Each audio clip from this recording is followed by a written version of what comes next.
কে nursing করবে, তার দেখভাল কে করবে? এই জন্য বাবার কবরে জিন্দা মাকে পাথর চাপাতে, আবার অন্যভাবে মা গেলে গেলে বাবাকেও পাথর চাপাতে। আপনারা মক্কা শরীফে যারা গেছেন আলহামদুলিল্লাহ, এই দারুল তাওহীদের পিছনে নিয়ে যেখানে আমরা যাইতে গাড়িতে উঠতে হয়, ওখানে একটা গোরস্থান আছে জিন্দা কবর। হাজি সাহেবরা কথা একটা জিন্দা কবর, এখানে হযরত সুমাইয়া আলাইহিস সালাম মাজার দেখেন। আর সব জীবিত যাদেরকে দাফন করা হয়েছে পাথর চালাতে, এদের কবর।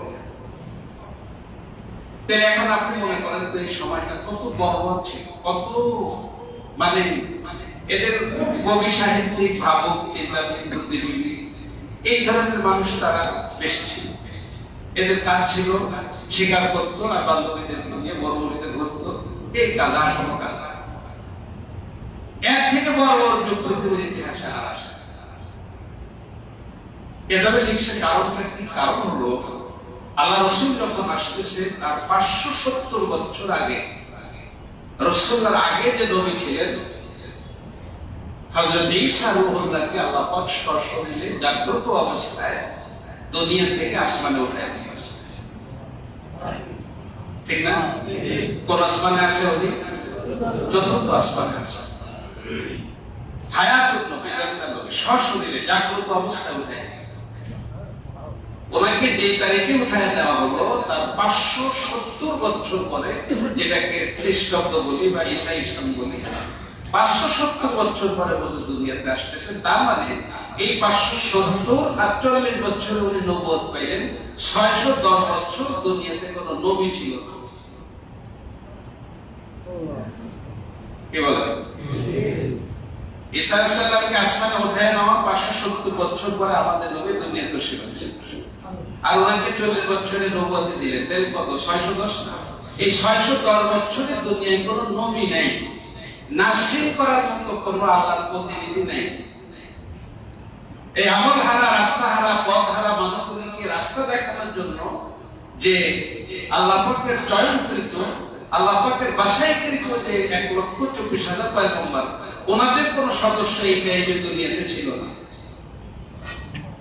যার কারণে আমল হারা, পথ হারা, রাস্তা হারা মানুষগুলি বর্বরতাকে এমন ভাবে তাদের গ্রাস করছিল যে তারা আপন বাবাকে মায়ের সঙ্গে পাথর চাপা দিতেও তারা দ্বিধা করে। কি বলেন? সত্য না? কোনটা আসিল না ভারত দেশে? কোন জিনিসটা ছিল? একটা ওটে পানি পান করবে, আমার ওট আগে যাবে না আপনার ওট আগে যাবে, আমার খানদান আগে যাবে, আওয়াজ আগে যাবে না খাসখাস সূত্র আগে যাবে, এই দ্বন্দ্ব, এইটা নিয়ে তারা 30-40 বছর যুদ্ধ করছে। খালি ওটে পানি কাপটা আগে খাবে। ছোট্ট ছোট্ট ইস্যু নিয়ে যুগ যুগ ধরে তারা যুদ্ধ করত। সামাজিক প্রভাব, গোত্র সিস্টেমে দেশ চলত, গোত্র প্রধানদের কথায় দেশ চলত।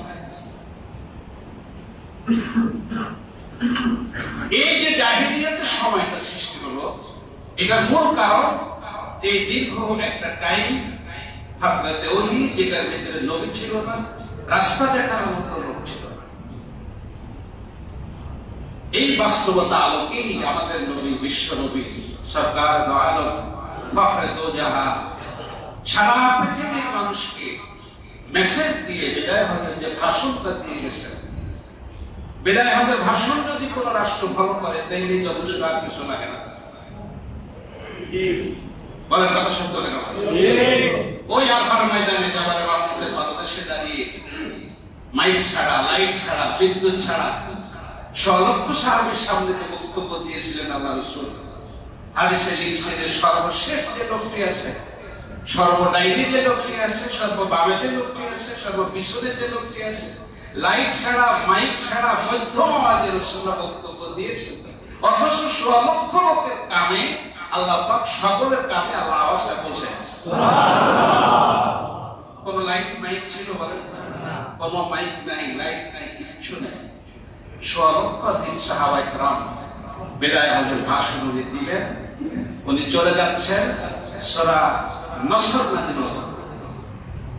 সাহাবায়ে কেরাম তো খুব খুশি হয়ে গেলেন।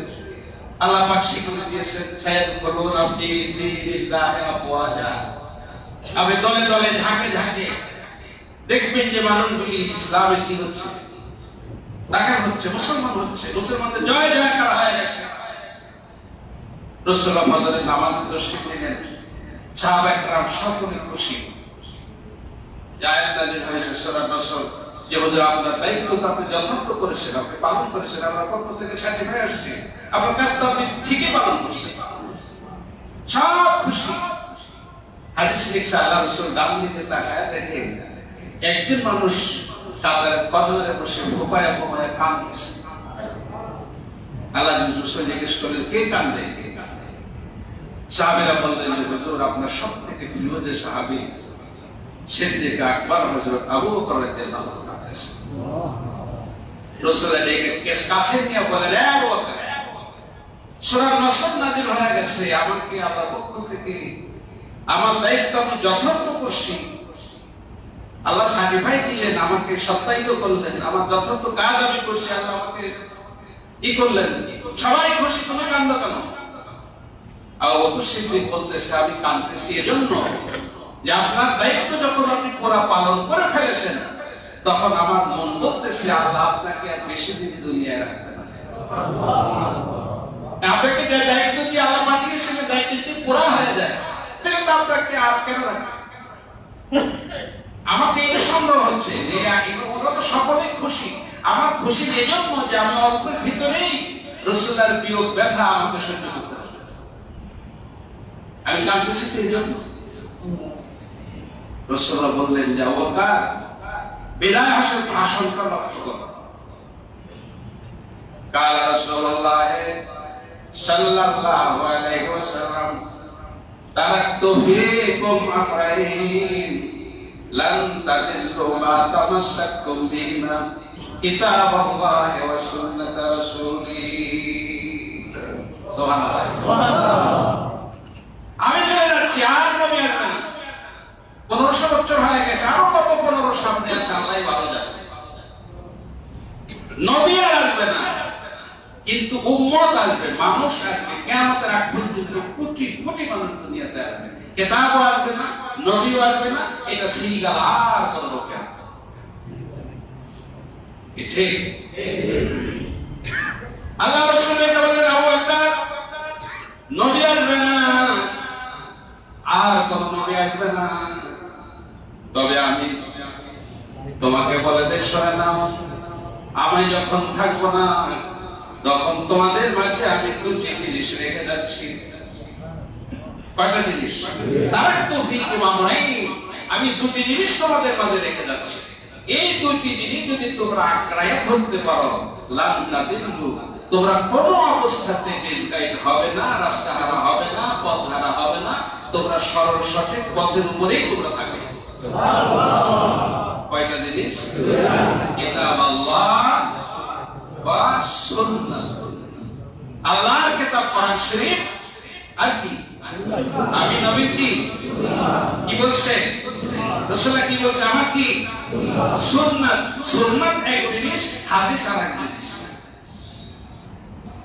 বুঝলেন আপনারা? বুঝলেন তো?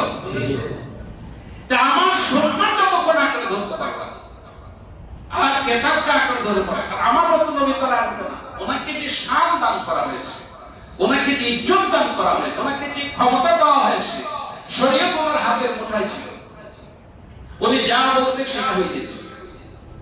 সুবহানাল্লাহ। সুবহানাল্লাহ। আসতে বললেন আল্লাহ রাসূল যেটাকে হারাম বলছে, কোটি কোটি মানুষের জন্য বিষয়টা হালাল হয়ে গেছে। সুবহানাল্লাহ। আল্লাহ রাসূল যেটাকে না বলছেন, কোটি কোটি মানুষের জন্য এটাকে হারাম হয়ে গেছে। হাতের আঙ্গুলে ইশারা করছেন, চন্দ্র দ্বিখণ্ডিত হয়ে জাবালে আবু কুবাইসের উপরে এসে পড়ছে না? চাঁদে প্রথম গেছিল কোন বিজ্ঞানী? চাঁদে প্রথম কে গেছে? হ্যাঁ, নীল আর্মস্ট্রং গেছে না?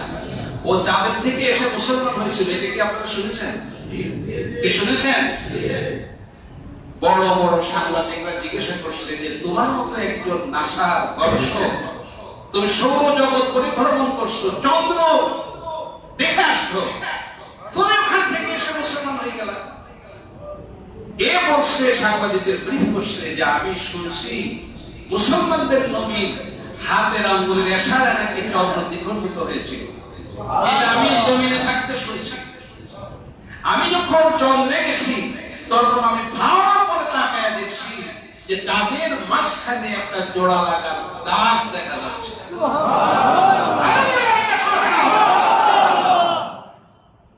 মুসলমানদের কথাই সঠিক, মুসলমানদের নবী সঠিক।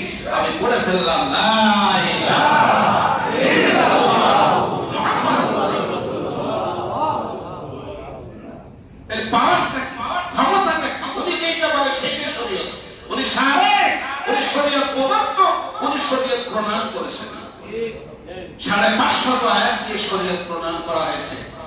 আহকামুল কোরআন লিল জাসসাস, ইমাম জাসসাস রাহমাতুল্লাহ আলাইহি তার আহকামুল কোরআনে বলছে 550 আয়াত দিয়ে শরীয়ত, এটা ওনার হাতের ভিতরে।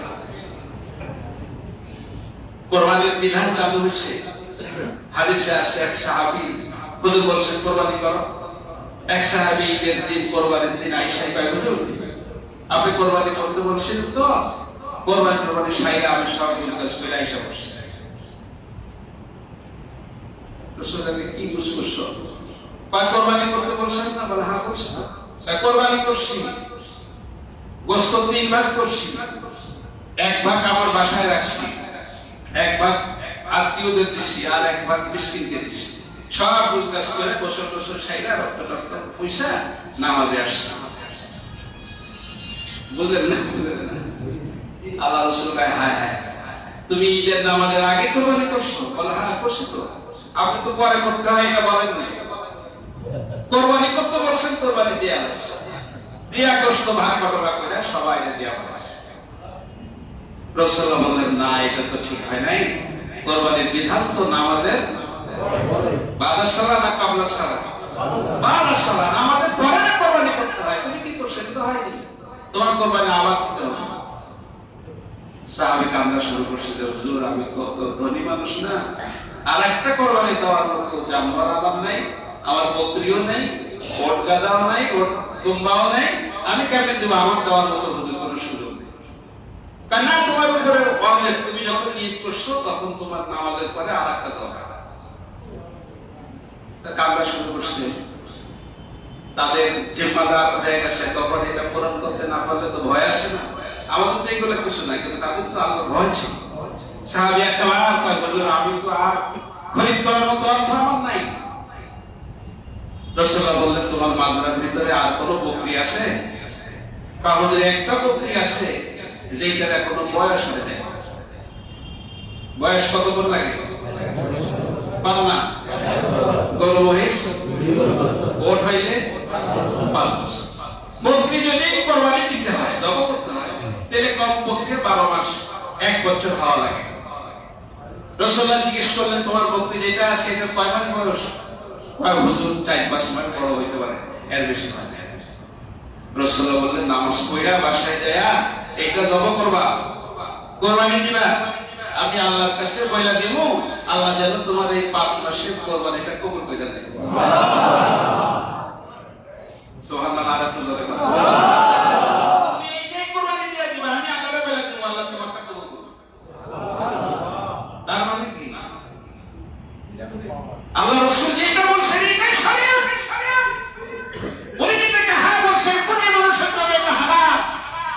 আল্লাহ রাসূল যেটাকে না বলছেন, কোটি মানুষের জন্য কি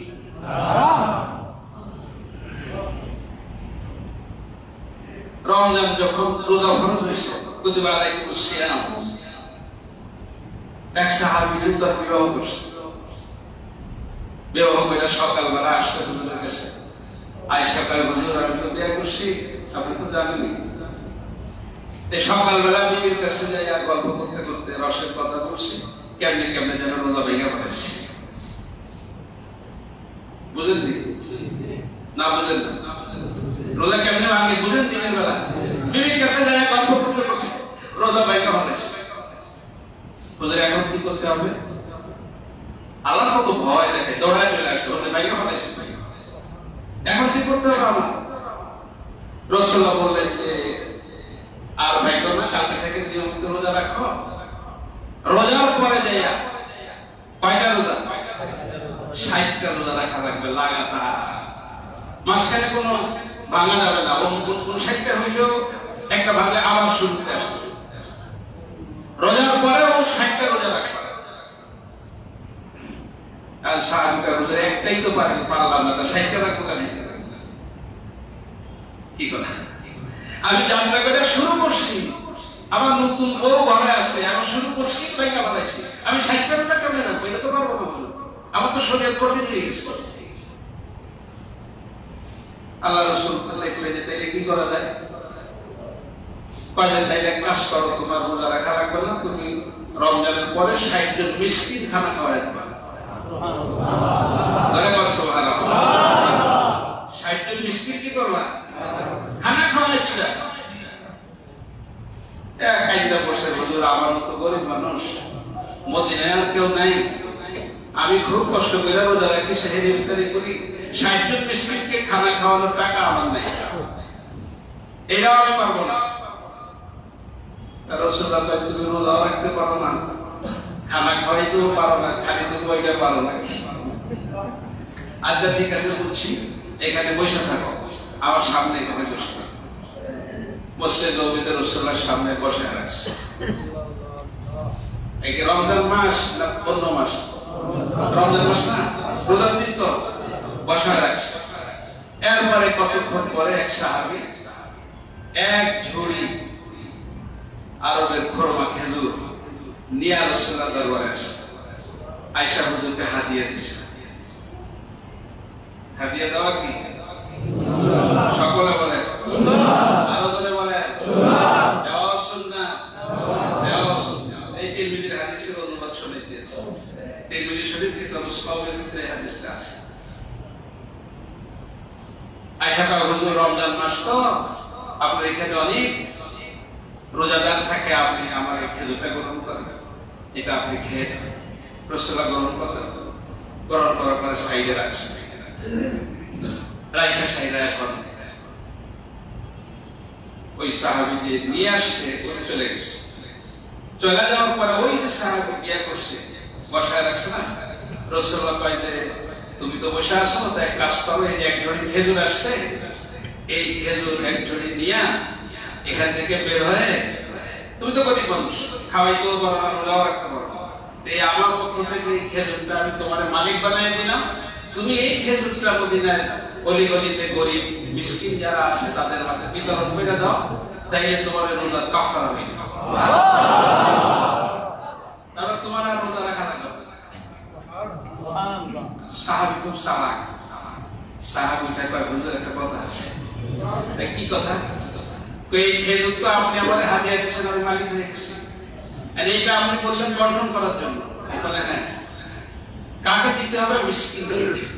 সাহাবী কয়, হুজুর ওই উহুদ পাহাড় থেকে এই মদিনার মসজিদ পর্যন্ত এই এরিয়ার ভিতরে যত গরিব মানুষ আছে তার ভিতরে সব থেকে বেশি গরিব আমি।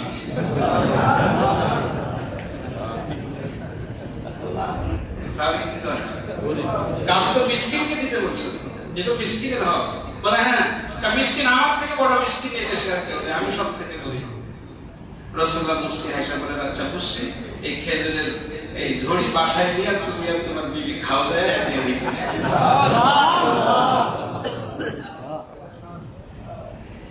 এটা তোমার বাসায় নিয়ে দাও, আমি বুঝছি জবদার খাও, তোমার কাউকে দেওয়া লাগবে না, বাসায় নিয়ে তুমি খাওয়া আর বিবিরে খাওয়াবা, বাস তুমি খাইলেই তোমার রোজা কি হয়ে যাবে। সুবহানাল্লাহ, সুবহানাল্লাহ। কি ক্ষমতা তার হাতে, আল্লাহ কি পাওয়ার দিয়েছে, বলে যে কেন সেটা সবই আর উনি বলে গেছে এটা হয়ে গেছে। কি কর দুনিয়া থেকে চলে যাচ্ছে, দুনিয়া কোন দুনিয়া সেই দ্বারা হয়ে গেছে। তারাক্তু ফীকুম আমরাইন লান তাদিল্লু মা তামাসসাকতুম বিহিমা কিতাবুল্লাহি ওয়া সুন্নাত রাসূল। আমি চলে যাচ্ছি, কিতাব রেখে যাচ্ছি আর সুন্নাত রেখে যাচ্ছি। আমার নিত্যদিনের যে আমল, এই সুন্নাতটা তোমরা অনুসরণ করবা। এখন আপনার ঘরে কোরআন শরীফ আছে, হাদিসের ভিতরে সুন্নাত আছে, আমরা কি কোরআন শরীফ সকলে পড়তে জানি? অল্প কিছু লোক পড়তে একটু একটু জানি, কিন্তু অর্থ জানি এটা কোনটা নাসেখ কোনটা মানসুখ এটা আমরা জানি। কোন আয়াতের দ্বারা কোন হুকুম সাবেত হয়েছে, কোনটা আছে তেলাওয়াত আছে হুকুম নাই, হুকুম আছে তেলাওয়াত নাই, এগুলি সম্পর্কে আমাদের ধারণা আছে। তাহলে কোরআন শরীফ আপনার ঘরে আছে ঠিক, হাদিস শরীফ ঘরে আছে ঠিক, কিন্তু আপনি এইটার ভিতর থেকে আপনার জিন্দেগিটা গঠন করবেন কেমনে? আপনি তো আলেম না, কি না? আপনি কি অনুবাদ জানেন? তাফসীর জানেন? তাহকিক জানেন? একটা শব্দের উচ্চারণ একটু এদিক ওদিক হইলে কত শব্দের অর্থের পরিবর্তন হয় আপনি জানেন? কুল হুয়াল্লাহু আহাদ, হে নবী আপনি বলেন আল্লাহ এক। আর আপনি যদি বলেন কুল হুয়াল্লাহু আহাদ, হে নবী আপনি বলেন আল্লাহরে খাও। কুল মানে বলা আর কুল মানে খাওয়া, পার্থক্য আছে না? তাহলে এই কোরআন হাদিসের কোনটা নাসেখ কোনটা মানসুখ, কোনটা আম কোনটা খাস, কোনটা মুশতারি, কোনটা মুআব্বাদ, কোনটা দ্বারা কোন হুকুম হইল, কোনটা আমার আমলীয়, কোনটা আমার বর্জনীয়, এগুলি তো আমি জানি না। জানি এইটা জানার মতো লোক আমাদের দেশে 1 লাখেও একজন নেই। আমরা যারা বড় কথা বলি আমরাও একটা শব্দের অর্থ বলতে পারবো না। তুই একটা শব্দের অর্থ জিজ্ঞাসা দেখবেন যে আমরা, তাই আপনার ঘরে কোরআন শরীফ আছে, হাদিস শরীফ আছে। রাসূলুল্লাহ বলেছে আঁকড়ে ধরতে পারলে তুমি দিশগাই হবে না, রাস্তাহারা হবে না। আপনি আঁকড়ে ধরার অর্থ কি? কোরআন হাদিস বুকের সঙ্গে চাইটা ধরবেন না, ওর ভিতরে যে কথা বাতায়া দিয়েছে ওইটা আমলি জিন্দেগি গঠন করাটাই আঁকড়ে ধরা। আপনি কেমনে আঁকড়ে ধরবেন আমার একটু বোঝান তো দেখি। কোরআন শরীফ তো আমার কাছে আছে, হাদিস শরীফ আছে, সব আছে। আপনি কেমনে সঠিক রাস্তার উপরে আপনি কেমনে চলবেন? রাসূল তো নেই, সাহাবায়ে কেরাম নেই, তাবেঈন নেই, তাবেঈন নেই, আর তাদের যে ঈমান ছিল, যে আমল ছিল সেটাও তো নেই। যা বলছে তাই, যা বলছে তাই। সোহবত তারা পেয়েছে। হযরত তামিমদারি রাহমাতুল্লাহ আলাইহি একেবারে শেষ বিপদে রাসূল একবার শেষ। হযরত ওমর ফারুক রাদিয়াল্লাহু তাআলা এর জামানায় একবার মদিনা শরীফে পাহাড়ের ভিতর থেকে আগুন ধেয়ে আসতেছে। আগুন পাহাড়ের ভিতরে আগুন দিয়ে সমস্ত আগুন মদিনাকে আক্রান্ত করার জন্য মদিনার দিকে ধেয়ে আসতেছে। হযরত ওমর ফারুক রাদিয়াল্লাহু তাআলা অল্প কয়েকদিন সোহবত পেয়েছেন তামিমদারি হযরত আল্লাহর রাসূলের। এই দেখে বলতেছে, এই তামিমদারি তুমি তাকায় দেখছো না? বাড়ি এলাকা থেকে ধাঁধা করে আগুন আসতেছে, মদিনা তো জানে আগুনটাকে দৌড়ায়া পাহাড়ের ভিতরে ঢুকে দাও। তামিমদারি পাহাড়ের ওখানে যায় বলতেছে, এই ফায়ার সার্ভিস নিয়ে গেছে কথা দমকল বাহিনী নিয়ে গেছে, হাদিস শরীফ পড়ে রাখেন না। তামিমদারি যায় বলছে, এই এটা মদিনার শহর, এখানে আল্লাহর রাসূল খবর আছে, যা হাত দ্বারা আগুনকে ইশারা করছে। হাদিস শরীফ বলতেছে আগুন পাহাড়ের ভিতরে ঢুকে গিয়ে এলাকাটা পরিষ্কার হয়ে গেছে। সুবহানাল্লাহ। রাসূলুল্লাহ বলেন, আমি চলে যাচ্ছি, আমি থাকবো না, সাহাবায়ে কেরাম থাকবে না, সব চলে যাচ্ছে। কোরআন শরীফ থাকবে, হাদিস শরীফ থাকবে। তোমরা যদি সঠিক পথে চলতে চাও, সিরাতুল মুস্তাকিমে চলতে চাও, কি করবা আমি শিখাইয়া দিচ্ছি। ছোট্ট একটা সূরা, এই সূরাকে আমরা 24 ঘন্টা আমাদের জিহ্বায় আসে, প্রত্যেকটা লোক পড়তে পারে। প্রতি অর্থে, প্রতি রাকাতে, নফলে, ফরজে, ওয়াজিবে, সুন্নতে 7টি আয়াত সূরা ফাতিহা। আল্লাহ বলেন এইটার ভিতরে সব ঢুকে রেখেছি। মুফাসসিররা বলেছে 6666 আয়াতের ভিতরে যা আছে এইটাকে সংক্ষেপ করে মেমরি কার্ড করে এই 7 আয়াতের ভিতরে আমি ঢুকাই। সুবহানাল্লাহ। ছোট্ট একটা মেমরি কার্ড, খালি বাজতেই আছে আর সূরা বাকারা বাজে, ইমরান বাজে, সব সূরা 114 সূরা খালি বাজতেই থাকে। কার পাবে না? দেশ করা আসেনি, সারা দুনিয়ার ওয়াজ আসেনি, সারা দুনিয়ার গজল আসেনি, ওই ছোট্ট একটুখানি নাম আল্লাহ এই ৬৬৬৬ আয়াতকে সংক্ষেপ করে এই ৬০টি আয়াতের ভিতরে ঢোকায় দিয়েছে। অন্য আয়াতে আল্লাহ বলছেন সাবাল মাসানি, নিত্য গঠিত সত্যবাণী কোরআনের সারাংশ আমি এই ৭ আয়াতের ভিতরে ঢোকায়া দিয়া এই সূরাটি তোমার প্রত্যেক নামাজে, ফরজে, ওয়াজিবে, সুন্নতে, নফলে, সে আরে ইশরাকে, আওয়ামিনে, তাহাজ্জুদে, রাতের নামাজে সব জায়গায় লাজিম করে দিয়েছি। লা সালাতা ইল্লা বিফাতিহাতিল কিতাব। তোমার নামাজ পড়তে গেলে কোন সূরাটা লাগবে? কোন সূরাটা লাগবে?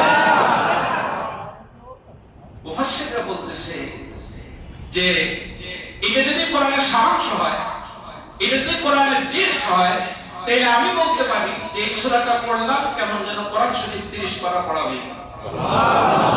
কারণ কোরআন 30 পারা তো সংক্ষেপ করে এটার ভিতরে দেওয়া আছে, এই 7 আয়াতে দেওয়া আছে। তা মুফাসসিররা বলে যে আমি সকালে কমপক্ষে তেলে 3-4টা খতম দিলাম ফজরের নামাজে, কথা বল, দুপুরে কমপক্ষে 12টা খতম দিছি, আসরে কমপক্ষে 4 খতম দিছি, মাগরিবে কমপক্ষে 5 খতম দিলাম, এশায় কমপক্ষে 9 খতম দিলাম। তার মানে সকালে, দুপুরে, সন্ধ্যায়, শেষ রাত্রে, প্রথম রাত্রে যখনই আমি সূরা ফাতিহা পড়লাম, 30 পারা কোরআন শরীফ পড়লাম, সকালে পড়লাম, দুপুরে পড়লাম, মাগরিবে পড়লাম, মানে 24টা ঘন্টা কোরআনের নূর আমার সিনার ভিতরে তরুতাজা দিল। সুবহানাল্লাহ। এবং 30 পারা কোরআনের সারাংশ সূরা ফাতিহা। কি বাবা জি কথা ঠিক? সূরা ফাতিহার ভিতরে আছে কি? এটা তো জানা সূরা, সকলের জানা। মুফাসসিররা বলছে এই সূরা ফাতিহার একটা মানপত্র, অভিনন্দন পত্র। আপনার একজন মন্ত্রী মহোদয় এখানে আসছে, বড় একজন ব্যবসায়ী আসছে, তার কাছে একটা মানপত্র, অভিনন্দন পত্র আমরা দিই। কি বলেন? শুরুতে ওনার কত প্রশংসা করি, আপনি দানবীর, আপনি এই বীরপুর একের কৃতি সন্তান, আমাদের মসজিদটা আরো বড় করা দরকার। আমরা তো আপনারই লোক, আমরা পিছনেই তো আমরা আসি। কত প্রশংসা করে আমাদের বক্তব্য যেটা থাকে সেইটা বইরা শেষে ওনার কাছে দোয়া চাই, আমরা শেষ করি। এটি তো মানপত্র নাকি? সূরা ফাতিহাটা আল্লাহ পাক উম্মতের জন্য, এই জগতের মানুষের জন্য একটা মানপত্র স্বরূপ আমাদের কাছে পেশ করছেন যে তোমরা কিভাবে চলবা, মরণ পর্যন্ত, কিয়ামত পর্যন্ত, এই জেনারেশন কোন কায়দায় কিভাবে চলবে, এই গাইডলাইন আমি সূরার ভিতরে দিয়া দিছি। প্রত্যেক রাকাতে লাজিম করে দিছি, একটু মাথা খাটায় খেয়াল করে একটু দেখো, ভালো করে পড়ে দেখো, প্রত্যেক রাকাতে এটা লাগবে। শুরু করা দিলেন আলহামদুলিল্লাহি রাব্বিল আলামিন। সমস্ত প্রশংসা, আলহামদু, আলিফ লাম ইস্তিগরাকি, যত প্রশংসা আছে, প্রশংসার মালিক কে? আল্লাহ।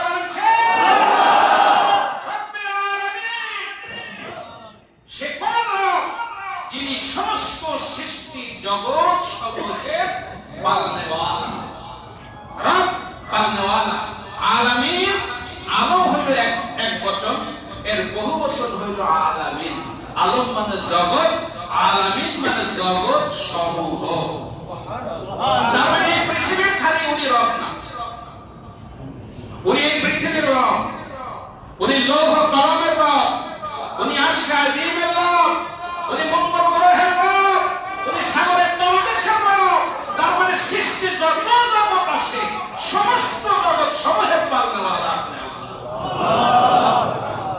আর রহমান, আর রহিম, আপনি দয়ালু, আপনি কি আর কি দাতা। সব প্রশংসা এখানে শেষ না, একটা আবশ্যকতা আছে। মালিক ইয়াউমিদ্দিন, ইয়াউমিদ্দিন না ইয়াউমুল কিয়ামা, কিয়ামতের দিনের কি আপনি মালিক। তাফসীর বলছে মালিক কেন বলবো? বিচারের দিনে তো মালিক লাগে না, বিচারের দিনে তো বিচারপতি লাগে। কথা বিচারে কি লাগে? প্রধান বিচারপতি লাগে, জাস্টিস লাগে, দায়রা জজ লাগে, ডিস্ট্রিক্টে লাগে।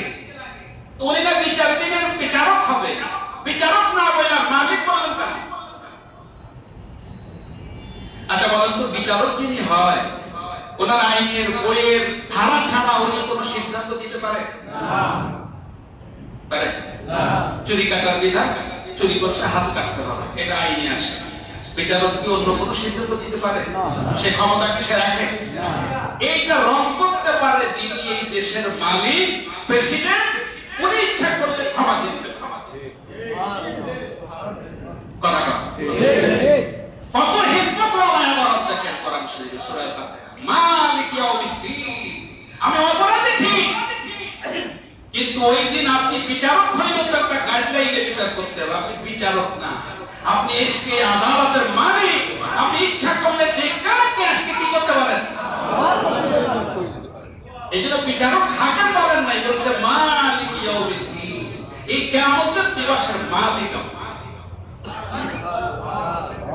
আজকের দিনে যারা যারা হিসাব ইচ্ছা করলে আপনি নিতেও পারেন, আবার ইচ্ছা করলে বেকসুর খালাস করতে পারেন। তুমি সমস্ত জগতের মালিক, তুমি লৌহ কলমের মালিক, তুমি আরশে আজিমের মালিক। আমরা মস্তক অবনত করে স্বীকার করে নিয়েছি, কানে হাত দিয়ে ওয়াদা করছি, ইন্নী ওয়াজ্জাহতু ওয়াজহিয়া লিল্লাযী ফাতারাস সামাওয়াতি ওয়াল আরদ হানিফান ওয়া মা আনা মিনাল মুশরিকিন। কানে হাত দিয়ে আমি ওয়াদা করছি, তোমাকে সবার উপরে রাখছি। আল্লাহু আকবার। কানে হাত দিয়ে তোমাকে স্বীকৃতি দিয়ে তোমার সামনে দাঁড়াইছি, ঠিক না? এরপরে তোমার প্রশংসা শুরু করছি, আলহামদুলিল্লাহি রাব্বিল আলামিন আর রহমানির রহিম মালিক ইয়াউমিদ্দিন। এরপরে আবার স্বীকৃতি দিচ্ছি, ইয়াকা না'বুদু। কি অর্থ? ইয়াকা না'বুদু, একমাত্র তোমারই ইবাদত করি। তোমার ইবাদত করলে এটা ইবাদত তরজমা এভাবে না, অর্থ কি ইয়াকা না'বুদু, একমাত্র তোমারই ইবাদত করি। তোমার ইবাদত করি এটা অর্থ না, একমাত্র তোমারই। আর কোন ইবাদত আমি করি না, কারোর সামনে মস্তক নত করি না। ইয়াকা না'বুদু ওয়া ইয়াকা নাস্তাঈন। ও পরওয়ারদিগার, একমাত্র তোমারই ইবাদত করি, আর এই ইবাদত আমি বুঝি না। তোমার পয়গম্বর আলাইহিস সালাতু সালাম জমিনে নাই, কোন রাহনুমাই করার মতো, নার্সিংয়ের মতো কোন দুনিয়াতে কোন নবী নাই, পয়গম্বর নাই। ইয়াকা না'বুদু, তোমারই ইবাদত করি। আর এই ফিতনা ভরা দুনিয়াতে চলতে যাই, এই চলার রাস্তায় আমি তোমার সাহায্য চাই। ইয়াকা না'বুদু ওয়া ইয়াকা নাস্তাঈন। তোমার ইবাদত করি, আর এই ইবাদতের ভিতরে যদি ভুল ত্রুটি কোথাও সমস্যা হয়, এই জন্য তোমার কাছে কি চাই? ইয়াকা না'বুদু ওয়া ইয়াকা নাস্তাঈন। তোমার ইবাদত করি আর তোমার সাহায্য চাই। কি সাহায্য চাই? আল্লাহ গো, হাজারো মত, হাজারো দল, হাজারো ফিরকা, কোরআন শরীফ বুঝি না, হাদিস শরীফ বুঝি না, অনুবাদ জানি না। তোমার কাছে একটা কথা আমি আজকে দেখলাই নামাজে তোমার সাক্ষাতে বলতে চাই, ইহদিনাস সিরাতাল মুস্তাকিম। পরওয়ারদিগার, আমি জানি না, কোরআন সম্পর্কে আমার ধারণা নাই, হাদিস সম্পর্কে আমার গবেষণা নাই। তোমাকে চাই, কানে হাত দিয়ে ওয়াদাবদ্ধ হয়ে তোমার বাইতুল্লাহর সামনে দিয়ে ওযু করে দাঁড়াইছি ঠিক, কিন্তু আমি বুঝি না কোন ভাবে তোমাকে সিজদা করলে তুমি খুশি হবা। ইহদিনাস সিরাতাল মুস্তাকিম। আল্লাহ গো, মেহেরবানি করে তুমি সরল সঠিক রাস্তাটা আমারে দেখায়া দাও। এটা প্রতিটা বলেননি? প্রতি নামাজে বলেননি? ইহদিনাস সিরাতাল মুস্তাকিম। আল্লাহ সরল সঠিক রাস্তাটা তুমি আমাদের দেখায় দাও। আল্লাহ কয় বান্দা শোনো, সরল সঠিক রাস্তা কোনটা শোনো। সিরাতাল্লাযীনা আন'আমতা আলাইহিম। সরল সঠিক রাস্তা হলো ওই রাস্তা, যে রাস্তাটা হলো এই দুনিয়াতে নেয়ামত প্রাপ্ত মানুষ যারা, ওই নেয়ামত প্রাপ্ত মানুষদের রাস্তাটাই হইল সরল সঠিক পথ। কবি নজরুল তার বঙ্গবন্ধুদের ভিতরে বলছে, সরল সঠিক পূর্ণ পন্থা, সরল সঠিক পূর্ণ পন্থা, মোদের দাও গো বলি, চালাও সে পথে যে পথে তোমার প্রিয়জন গেছে চলি। সরল সঠিক রাস্তা আমরা দেখা দাও। ইহদিনাস সিরাতাল মুস্তাকিম। আল্লাহ বলে যারা এই দুনিয়ায় নেয়ামত পেয়েছে, ওই নেয়ামত পাওয়া মানুষগুলির রাস্তাটা হইল সরল পথ। কোন মানুষগুলি? কোন মানুষগুলি? যারা নেয়ামত পেয়েছে তাদের রাস্তা হলো সরল সঠিক পথ। সূরা ফাতিহা সংক্ষেপে এখানে নেয়ামতের ব্যাখ্যা দেয় নাই, অন্য আয়াতে আল্লাহ পাক ব্যাখ্যা দিয়েছেন। দুনিয়াতে নেয়ামত প্রাপ্ত মানুষ হলো 4 শ্রেণী। কয় শ্রেণী? সকলে বলেন কয় শ্রেণী? আরেকজনে বলেন কয় শ্রেণী? দুনিয়াতে নেয়ামত প্রাপ্ত মানুষ আল্লাহর পক্ষ থেকে 4 শ্রেণী। অন্য আয়াতে আল্লাহ বলছেন, আনা'আল্লাহু আলাইহিম মিনান নাবিয়্যিন ওয়াস-সিদ্দীকিন ওয়াশ-শুহাদা'i ওয়াস-সালিহিন। সূরা ফাতিহা সংক্ষেপ, এখানে বিস্তারিত নাই। আল্লাহ বলেন দুনিয়াতে যারা নেয়ামত পেয়েছে, এই নেয়ামত প্রাপ্ত মানুষ যারা, মুনঈম আলাই যারা, যাদেরকে আমি আল্লাহ নেয়ামত দিয়ে ভরপুর করে দিয়েছি, ওদের রাস্তাটাই যদি তোমরা চলতে পারো তাইলে তোমরা নেয়ামত পেয়ে যাবে।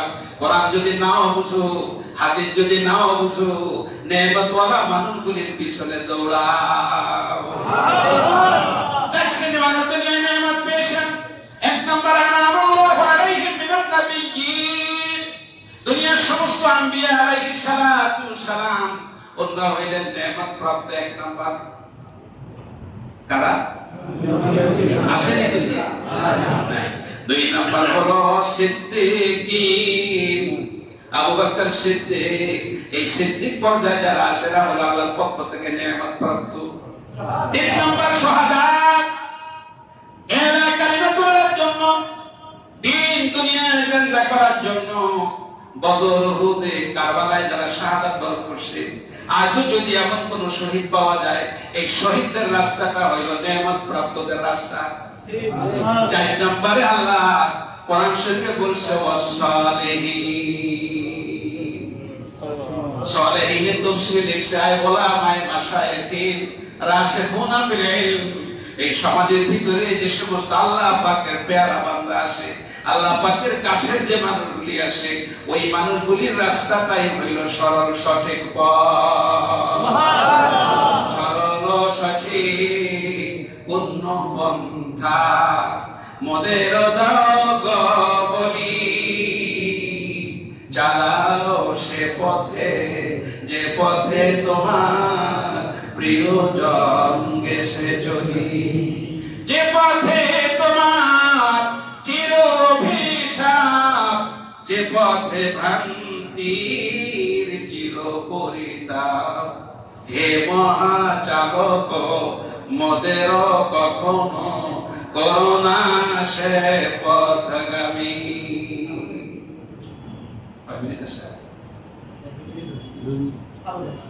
সরল সঠিক পথ, নেয়ামত প্রাপ্ত মানুষের পথ হইল সরল সঠিক, ঠিক কিনা?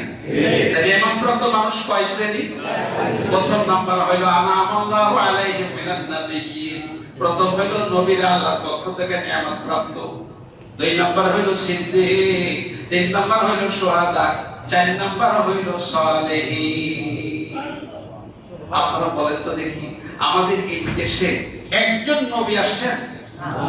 আমাদের জানা মতে একজন সাহাবী আসছেন? অথচ ইরাকের জমিনে 10,000 নবীদের মাজার আছে। মিশরে, সিরিয়ায়, সৌদি আরবে অগণিত, খালি মাতাফে যেখানে আপনারা তওয়াফ করেন হজের সময়, এই মাতাফের ভিতরে 70 জন নবীর কবর আছে। বাংলাদেশে একজন নবীর কবর আছে? একজন সাহাবীর কবর আছে? সারা পৃথিবীতে বাংলাদেশের মুসলমানদের দিনদারি, তাকওয়া, পরহেজগারি, টুপি, জুব্বা, দাড়ি, এই দেশে যতটুকু ইসলামের ঘ্রাণ আসে, পৃথিবীতে কোন দেশে এতটুকু ঘ্রাণ নাই। এটা আপনারা বিশ্বাস করেন? এই দুনিয়াতে একটা মসজিদ আছে, যেটা একটা শহর আছে, যে শহরটাকে মসজিদের শহর বলা হয়। কোনটা? এই মাদ্রাসা, এই মসজিদ, এই টুপি, এই দাড়ি, এগুলি হক্কানি আল্লাহর ওলিদের খেদমতের বদৌলতে হয়েছে। বলেন ঠিক?